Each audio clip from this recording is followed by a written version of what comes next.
Hello students. So this very short talk on how to understand Heidegger. Okay, that's the first thing. We'll try to see what are the main ideas in Heidegger, especially with reference to Foucault. And Heidegger is one philosopher that Foucault draws upon heavily. Foucault takes up some of the key concepts of Heidegger and completely reinvents them in a sociological sense, especially when he tries to reinterpret history in terms of power and discipline, how those kind of constructs work in function in a world. Okay, and so he creates a very deeply political sociological theory, but the main theoretical paradigms are drawn from Heidegger. All right, so we need to understand what Heidegger meant by technology, what Heidegger meant by being in the world. So these are the important ideas from Heidegger that we need to be familiar with. Now, you can go to any simple introduction to Heidegger. You can go to a Wikipedia page or an encyclopedia page, and then in an encyclopedia page you can look at the life of Heidegger and also multiple concepts related to Heidegger. Alright, so when you get the time, do read some basic material, some introductory material on Heidegger, or watch some videos. There are some really good introductory videos that you see on Heidegger in YouTube, so please do watch them, and that would suffice. You can also just, if you have any doubts regarding what I'm going to speak here, you can ask me in the class if you have any doubts, or else you can write a mail to me. Any specific doubts in understanding Heidegger you can definitely address me. You can ask those questions so that I can clarify in the next couple of hours in this week. So I have planned to take the Saturday hour as well, so that you can ask your doubts on the last hour of this week, which is going to be on this Saturday. All right. So Martin Heidegger lived between 1889 and 1976. He is known as one of the foremost, one of the most important philosophers of Europe. Alright, he's one of the greatest philosophers of what you call the continental philosophy realm, and he's my most favorite philosopher. You can say after Nagarjuna, this one philosopher whom I absolutely admire, that would be Martin Heidegger. So I'm really delighted that I have this opportunity to speak about Heidegger in terms of Foucault. Right. So Martin Heidegger is a philosopher known for his phenomenology. I did speak about ontology in the class. There's a very subtle difference between ontology and phenomenology. Though phenomenology is mostly addressed in terms of, referred to in terms of someone like Husserl. And his study of consciousness, that is something that I very briefly spoke about in the class today. And Heidegger takes a lot from Husserl, but he completely changes the meaning of, the meaning of existence, meaning of being in terms of consciousness. While in Husserl, the consciousness is more abstract in nature. It's more the self subjectivity and the consciousness that is the focus area in Husserl, but Heidegger takes it beyond that, and Heidegger's main intervention is including the concept of the world. Okay, the idea of the world and the being as he understands it, and it brings these two concepts, also the question of temporality, and it brings all these three into the debate on consciousness studies. And so he completely modifies and changes Husserl's theory, and then he makes it his own theory of ontology.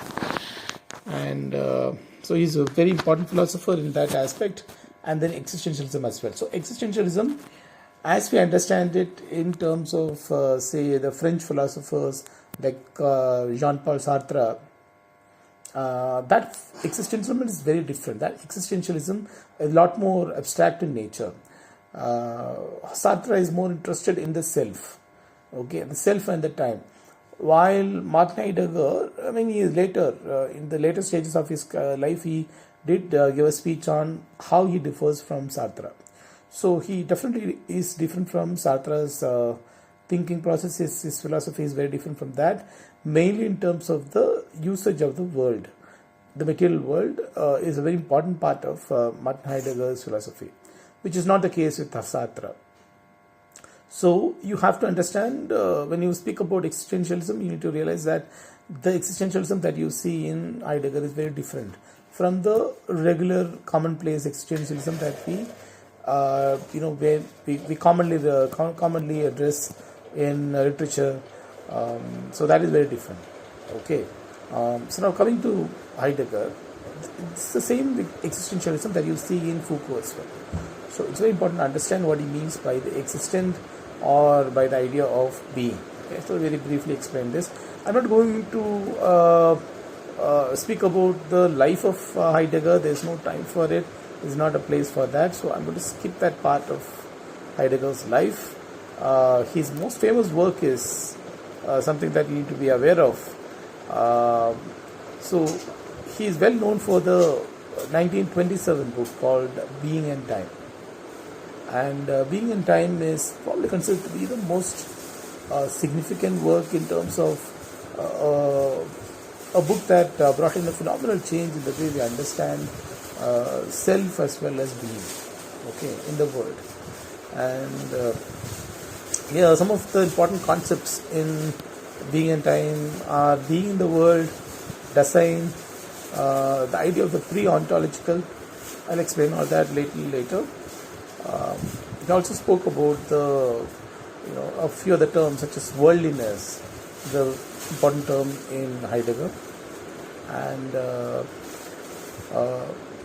I would later explain the important term called the phrase called present at hand, understanding, attunement, discourse. So the concept of discourse, in fact, Foucault takes from Heidegger, completely changes the meaning of it, more in terms of historicity, more in terms of sociological structures, power structures. But the basic concept comes from Heidegger. Now let's come to this term of the pre-ontic. So ontic for Heidegger, it's a study of being in terms of the self. Okay, so the self, how we understand the self is in terms of, again, Socrates. Socrates looks at the self as a kind of a realization of one's pure form of existence. That is self-knowledge in Socrates. Okay, so a person becomes aware of his own self, and that person also becomes a wise person. That person also becomes a person of knowledge. Okay, so that's how Socrates defines knowledge. Knowledge is learning yourself, understanding yourself, learning about yourself, understanding what you are made up of. So we are made up of these very fundamental units of pure ideals or pure forms, and that once you realize them, then all the other worries and confusions, illusions that are created by the duplication of the ideal form would disappear, and then you are able to live in a very clear a world which is simple, clear, and direct. That is what you have in us in an enlightened self, in a Socratic universe. So an enlightened person would not bother too much about all the corruptions of the truth. Okay, and so that's the idea of the ontic. Heidegger calls it the ontic. But Heidegger also thinks that before the Socratic kind of an ontic. Ontic is basically the idea of existing in the world. Heidegger says that before Socrates came to the scene, the pre-Socratic philosophers were able to understand the being in a much truer sense, in a more authentic sense. So the definition of ontic is relating to entities and the facts about them, relating to the real as opposed to the phenomenal existence. That's one definition of the ontic. Or a much simpler explanation of the ontic is relating to having a real being. Okay, so the idea of being, whether that is a real being or an authentic being versus an inauthentic being. If you look at, if you remember all the discussions that we had about Socrates and Plato, they were constantly speaking about the being in terms of truth. Okay, the truth that is pure and fundamental as against truth that is corrupted and constantly, copied and recopied multiple times. So far removed from the truth. So that kind of truth is the inauthentic being, and the real truth is the authentic being in Socrates. In a pre-ontic philosophy, such a differentiation doesn't exist. So there, realization of the pure form of existence is not the authentic self, but very realization of your own being beyond the reasoning, beyond the idea of the time, beyond the idea of a very structured space and time, beyond all the modalities and the concept of discipline, self-discipline, the concept of an essential human. Beyond all that, when you live in a world which is where you realize your existence, you realize your being in a very non-essentialist manner, then you are taking up a stance which is very pre-ontic. Okay, so this might seem like a very complex idea, but this is very important to understand what Heidegger means by the being in his philosophy. Right. So let me go to the next important concept, which is that of design. So Heidegger believed that any human being, okay, he doesn't speak much about non-human beings, mostly speaks about human beings. Human beings are those who are able to move in the world, okay. So when they move about in the world, or when they just do anything in this world, for example, if you are listening to this audio right now using your phone, using a headphone, or without using the headphone, and you are sitting in a place, and you're within a particular time module, that is, you are not timeless. You're at some point of time you are listening to this, right?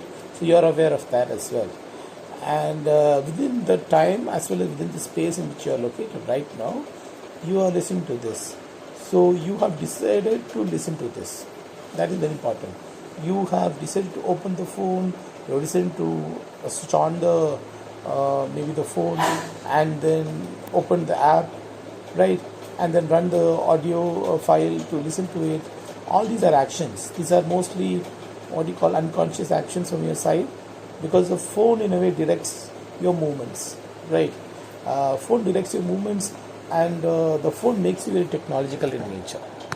That's one reason why sometimes when we use a phone, we don't really see that we are using the phone. We sometimes feel that the phone is a part of our hand. We feel that the phone is an extension of the body.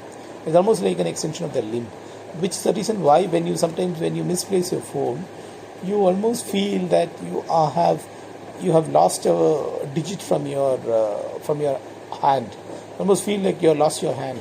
You feel that you have become deformed, that you cannot exist holistically, because you almost feel that you are you are amputated. Some part of your body is amputated when your phone is missing. That is because constant use of the phone makes it very technological in nature. In the sense, your routine is in a way constantly controlled by the phone. The phone would tell you that you click at certain parts of the screen, the touch screen, for you to be able to manage and maneuver the space there. Alright, so it's already predestined. How you would use it is already decided by the software in the phone. Right, you cannot do whatever you want with it. So, and that makes you perform your actions without most of the time realizing what you're doing, because you've got so attuned. There is an important term in Heidegger, the term of attunement. Okay, attuned. You become so attuned to the concept of using it without even seeing what is happening. So you would simply log in, or maybe you would use a thumb imprint to go into the system, and then you start using the various applications there, and everything is so automatic. Okay, almost like mechanical in nature. So as you do this, you come across an experience which is very intense in nature. For example, you would probably come across a picture, a photograph, which is so stunning that you want to use your fingers to pinch that picture and zoom it. That's a moment when you are actually employing your senses to go deeper into the idea of what the thing is, right? Or if suddenly you get a phone call which you don't expect, then you become more focused on what the call is about. So you take that call, you speak to the other person on the other side. You're not so mechanical anymore. You're totally involved in it. That is when your true being is realized. All right. So even when if you're listening to this audio right now, and if you are really keenly listening to this, then you're realizing your true being, as against you doing this mechanically. So what do we mean by mechanically listening to this? For example, you're just playing a song and you're doing something else. You're not even involved in the song. You're just listening to the song, and you're probably chopping vegetables, or you're washing clothes, or maybe you're just lying down trying to sleep while the song is playing in the background. You're not involved in what is happening in the song, so you're not deeply into each moment of the song, and you're not really addressing the nuances of the song. You're not looking into the aesthetic beauty of the song, the pleasant changes, the tone, or the beautiful tune in the song. Those things you're not really paying attention to. So attention is very important in Heidegger. So once you pay attention, if something is different and new, and if you're engaging wholeheartedly with a particular thing, then you're attending to it, then you're able to realize your being, as against doing it without any involvement, doing it more mechanically, doing it more routinely. So these are two different ways of realizing a certain experience, right? So the first one, when you are totally involved in it, it is authentic being. When you are not involved, it becomes an inauthentic, artificial being. So that inauthentic being, Heidegger calls it technology, a technological kind of being. Okay, so it's like sometimes you walk into the lift, and the lift automatically closes. You press the button, it opens, and you walk out. Right.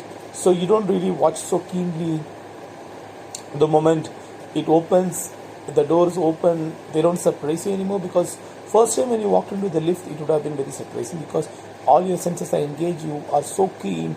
You are so eager to know how this particular equipment works.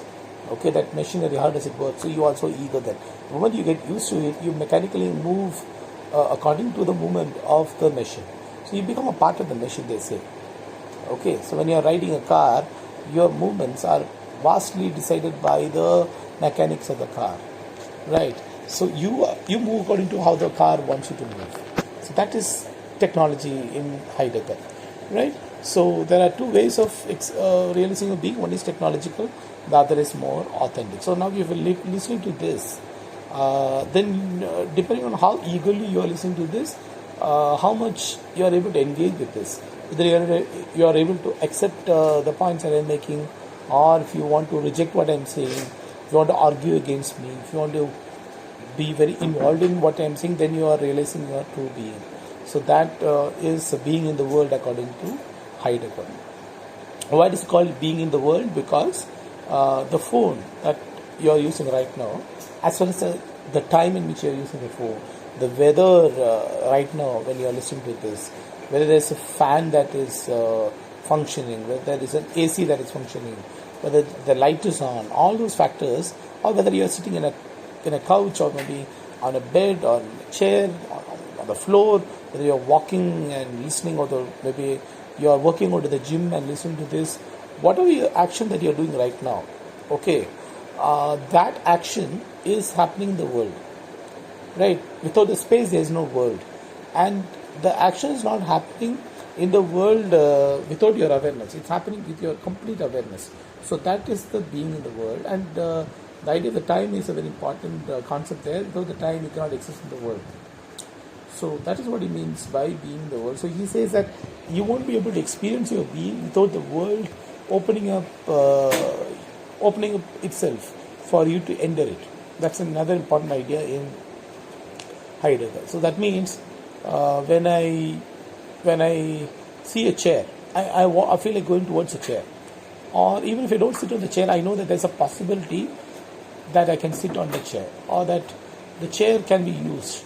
So the usefulness of the chair, or the potential of the chair to let me sit on it, exists in the chair itself. The very shape of the chair carries in it the potential for me to sit on it. So that is something that I'm aware of. The moment I look at a chair or anything that resembles a chair, I know I can sit on it. Right? If you're a child and your mom is next to you, and you can either sit in the chair or you can sit on the lap of your mother. Right? You can sit on your mother's lap. And as you're grown up, you cannot do that. If you're a grown up person, you're a bulky, big person, and you suddenly decide to sit on your mother's lap, she won't let that happen. She would not like it. Right? And so that means that particular time, your mother's lap is not having the potential for you to sit on it, as against a chair, right? But when you are a child, it had the potential. So how did you know, as you grow up, that you cannot sit on your mother's lap anymore? Because you have grown up, the size difference, proportional difference are there, and then you realize that she won't like it. So slowly you develop a sense of understanding.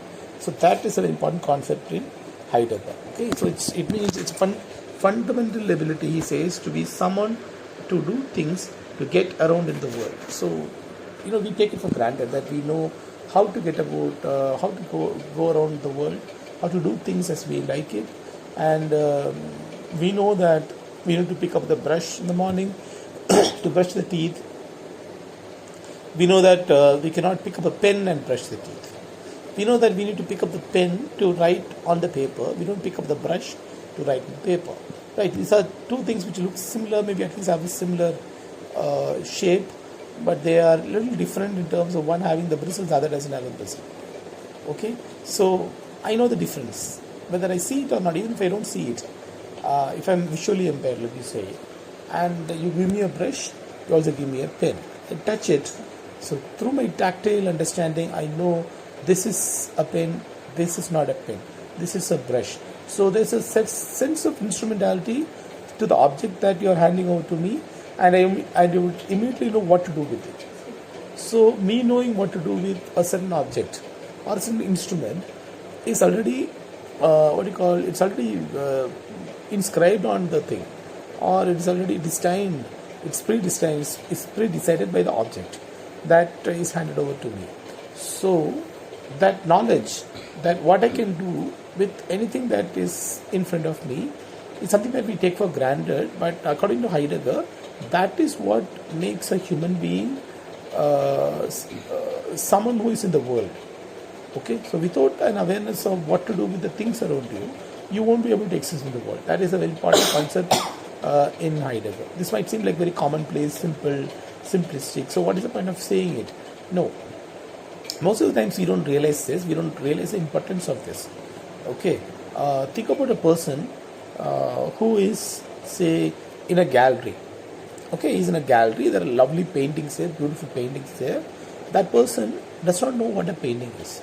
That person has never seen a painting in their life. So they go around and they look at these drawings.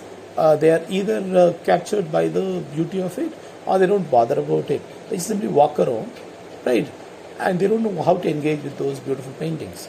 Now that person does not have the understanding not in terms of cognitive understanding, but more in terms of worldly understanding. Those paintings don't attract the person as it would do to a person who is already aware of how to get attracted to those paintings. Similarly, think of a scene. Let me give an example from gender orientation.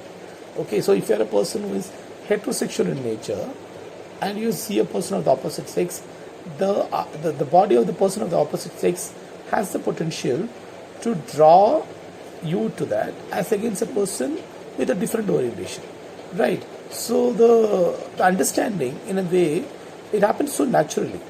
Similarly, food. How do I know that a certain food is to be eaten? That's something I don't know most of the times, unless the food is introduced to me as a child. Many of us know that we are not we don't come to the world prepared to eat the solid food. Right, so when you come to the world, we are prepared to only drink the mother's milk. Now, slowly we are introduced to the food of the world, and then as we get used to it, the moment we see the food that we like, that food reveals certain potential for it to be eaten. So, this is an important knowledge and understanding each of us should have to realize our being in the world. This is what you call the know-how, in terms of which Dasein. That is, Dasein means in German. Dasein means being there. Da means there, sein is being. So being there. So to be there at a particular place in time, and also in time to experience your being, for that to happen, it's very important to have a sense of understanding of the things around you. The second is the idea of the attunement. Attunement is our way of finding ourselves thrust into the world, according to Heidegger. Okay, so it's our way of finding ourselves thrust into the world. What he means by that is that many of us carry a sense of being forced into the world. The sense that, as much as we know where we are at this moment, it is not true that we are completely free to exist in the world. In the sense that I don't choose what time I should be born into the world. I don't even know that I'm going to be born into the world by my mother, by my parents. So I just happen to be in the world, right? So you're coming to a world which is already present, and you feel that many of the things in the world are thrust onto you. The world is thrust onto you. You are thrust into the world as well. So it's a kind of an accidental positioning of you in the world. So in that sense, you have to develop a sense of getting used to of the world. That is what he calls the attunement. Then the third important term in Heidegger is the three important features of the Dasein, he calls them. One is, like I mentioned in the beginning, it's understanding. Second is attunement. Third is discourse. So discourse also comes in Foucault. In Foucault, we understand discourse as a construct of power, which comes through our interaction with the world. Okay, so the people around us, how we engage with them, the language that we use to engage with them, the language we use to frame them, the language we use to frame ourselves, is what generates power. Okay, there's a constant negotiation with the world as to how much power is assigned to us. That also happens through the idea of the discourse, and that's Foucault. Foucault, applies this in a very social or a socio-political world, also in a historical world, while Heidegger looks at this purely in terms of your being in the world, in a very personal sense. So he looks at discourse as the articulation of the world into recognizable, communicable patterns of meaning. I'll repeat this. It's a articulation of the world. Articulation of the world in the sense, the world is out there. Okay? That means if you have a chair in front of you, the chair is out there in front of you. The chair beckons you to sit on it. Okay, that's a language that is expressed by the chair. So the chair doesn't have to speak for it to have a language. The very possibility, the potential the chair has for you to sit on it, okay, it is the articulation of the chair. Or if you think of, say, an egg, if you have a raw egg in front of you, you decide to break the egg and make omelette out of it, that is the language of the egg. The egg is asking you to break the shells, and you use the yolk, okay, the white as well as the yolk, and then beat it to make omelette. Alright, so all those things become possible because you have a tawa, you have a stove, you have oil, you have all that with you, all the objects as well as the furniture that you need to, for example, if you want a table and a chair in the kitchen, okay, a drawer or maybe a shelf, all this furniture that you need, and then you need the vessels, and you have a stove, so you start to use them, right? You sit in a place, you have your food. All these are things which have a certain functionality in them, and that functionality is expressed to you as you look at them, as you go towards them, and that is the language of those objects of the world, and that is, according to Heidegger, the discourse. So it is implicated in both understanding, attunement. So the world that is opened up by moods and grasped by understanding gets organized by discourse, says Heidegger. That is, the world that is opened up by the moods. The mood, according to Heidegger, is how you feel when you do certain things in the world. For example,